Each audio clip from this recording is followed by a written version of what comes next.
اعوذ باللہ من الشیطان الرجیم بسم اللہ الرحمن الرحیم۔ لاکھوں کروڑوں درود نبی پاک صلی اللہ علیہ وآلہ وسلم اور ان کی آل پر۔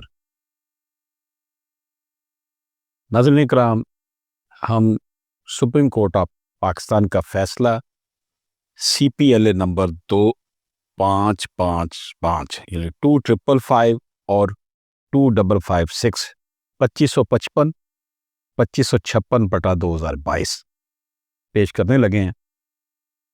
یہ جسٹس شجاعیہ افریدی، چیف جسٹس صاحب، جسٹس محمد شفیع صدیقی اور جسٹس میاں گل حسن اورنگزیب نے اس کیس کو سنا۔ فیصلہ جو لکھا ہے وہ جسٹس میاں گل حسن اورنگزیب کی طرف سے لکھا ہے۔ یہ دونوں مقدمات میں فریقین و تنازعات ایک جیسے ہیں، اس لیے اکٹھے اس کو نپٹایا جا رہا ہے۔ ناظرین کرام، ریکارڈ کے مطابق درخواست نکاح نامہ کے مطابق مہر کی رقم 10 لاکھ روپے بطور مطالبہ ادا کرنی تھی، یعنی جب اس نے مانگنا تھا اس نے اسے دے دینا تھا، اور اس کے ساتھ ہی ایک پلاٹ یہ بھی اس میں شامل تھا بطور مہر۔ اس پر درخواست گزار نے 20/12/2010 کو فیملی کورٹ میں دعویٰ جو ہے وہ دائر کیا، جس میں کہا گیا کہ نکاح نامہ کی بنیاد پر وہ پلاٹ کی مالک ہے اور عدالت سے ڈکلیریشن اور دائمی حکم امتناعی اور قبضے کا حکم چاہا۔ یہ دعویٰ 18/10/2011 کو ڈگری ہو گیا، تو جناب یہ خاتون کے حق میں ہو گیا۔ اس وقت شادی قائم تھی۔ مدعا علیہ کی اپیل مسترد ہوئی 9/6/2012 کو، بعد اس نے ہائی کورٹ میں ریٹ پٹیشن نمبر 548A/2012 دائر کی۔ اس دوران درخواست گزار نے 1/2/2012 کو ایک دعویٰ سول فیملی سوٹ نمبر 45/2012 دائر کیا برائے تنسیخ نکاح، نان و نفقہ، مہر اور جہیز کے سامان کی واپسی۔ اس میں اس نے کہا کہ صلح کی کوئی گنجائش نہیں، وہ شوہر کے ساتھ نفرت اور عداوت کی وجہ سے مزید نہیں رہ سکتی، مہر ادا نہیں ہوا اور وہ مہر معاف نہیں کرے گی۔ عدالت نے 8/11/2012 کو نکاح ختم کرنے کا حکم دیا اور باقی معاملات کے لیے ایشو فریم کیے، تنقیحات واضح کی۔ مقدمہ آگے بڑھا تو 6/11/2014 کو فیملی کورٹ نے فیصلہ دیا کہ درخواست گزار جہیز کے سامان یا اس کی متبادل مالیت 2 لاکھ روپے کی حقدار ہے۔ عدت کے 3 ماہ کے لیے نان و نفقہ 20,000 روپے ماہانہ کی حقدار ہے۔ طلائی زیورات کی واپسی کا دعویٰ مسترد کر دیا گیا۔ مہر کی رقم کا دعویٰ بھی مسترد کیا گیا کیونکہ ظلم یا تشدد ثابت نہیں ہوا۔ اس فیصلے کے خلاف اپیل بھی خارج 1/3/2016 کو ہوئی۔ پھر درخواست گزار نے ہائی کورٹ میں ریٹ پٹیشن نمبر 107/2016 دائر کی۔ ہائی کورٹ نے دونوں ریٹ پٹیشنز پر فیصلہ کیا۔ ہائی کورٹ نے فیملی کورٹ اور اپیلیٹ کورٹ کے فیصلوں کو برقرار رکھا۔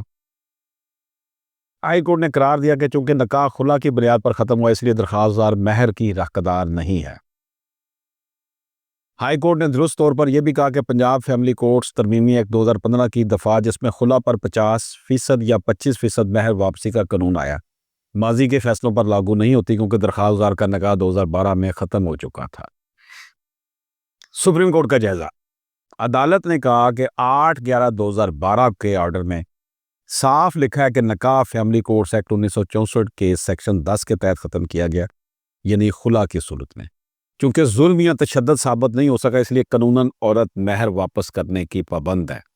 پلاٹ نمبر 6 مہر کا حصہ تھا، چونکہ بعد کے فیصلوں میں یہ طے ہوا کہ مہر واپس کرنا ہے، اس لیے ابتدائی ڈگری 18/10/2011 جس میں پلاٹ اس کے حق میں تھا غیر مؤثر ہو گئی۔ عدالت نے قرار دیا کہ اگر عورت ظلم ثابت کر دیتی تو مہر واپس نہیں کرنا پڑتا اور پلاٹ اس کے حق میں برقرار رہتا، لیکن چونکہ اس نے ایسا نہیں کیا، اس لیے ہائی کورٹ نے درست طور پر پلاٹ کی ڈگری کو ختم کیا۔ عدالت نے اس فیصلے میں کئی کیسز کا حوالہ دیا، جن میں PLD 1978، SC 220، SMER 761/2007، SMER 839/2006، SCMR 262/2007، SMER 804/2015۔ ان سب سے اصول یہ نکلتا ہے کہ اگر بیوی ظلم ثابت نہ کر سکے تو خلا کی صورت میں مہر واپس کرنا لازمی ہے۔ سپریم کورٹ نے کہا کہ ہائی کورٹ کے مؤخر 17/3/2022 کے دونوں فیصلوں میں کوئی قانونی حکم نہیں ہے، لہذا درخواست گزار کی اپیلیں خارج کی جاتی ہیں۔ تو جناب اس میں جو نکاح اور مہر تھا، خلا نان و نفقہ مہر اور جہیز کا دعویٰ کیا، عدالت نے 2012 میں نکاح ختم کر دیا۔ 2014 کے فیصلے میں ظلم ثابت نہ ہونے پر مہر کی واپسی لازم قرار دی گئی۔ ہائی کورٹ نے 2022 میں پلاٹ نمبر 6 کی ڈگری کو کالعدم قرار دیا کیونکہ نکاح خلا پر ختم ہوا اور مہر واپس کرنا لازمی تھا۔ نان و نفقہ و جہیز کے بارے میں فیملی کورٹ اور اپیلیٹ کورٹ کے فیصلے کو برقرار رکھا۔ سپریم کورٹ نے 2025 میں یہ قرار دیا کہ اگر عورت ظلم ثابت کرتی تو مہر واپس نہ کرنا پڑتا، چونکہ ظلم ثابت نہ ہوا، خلا کے صورت میں مہر واپس کرنا قانوناً لازمی ہے۔ پلاٹ چونکہ مہر کا حصہ تھا، اس پر عورت کا حق ختم ہو گیا، اس لیے ہائی کورٹ کے فیصلے درست ہیں۔ تو یہ تھا جناب فیصلہ جو ہم نے آپ کی خدمت میں پیش کیا۔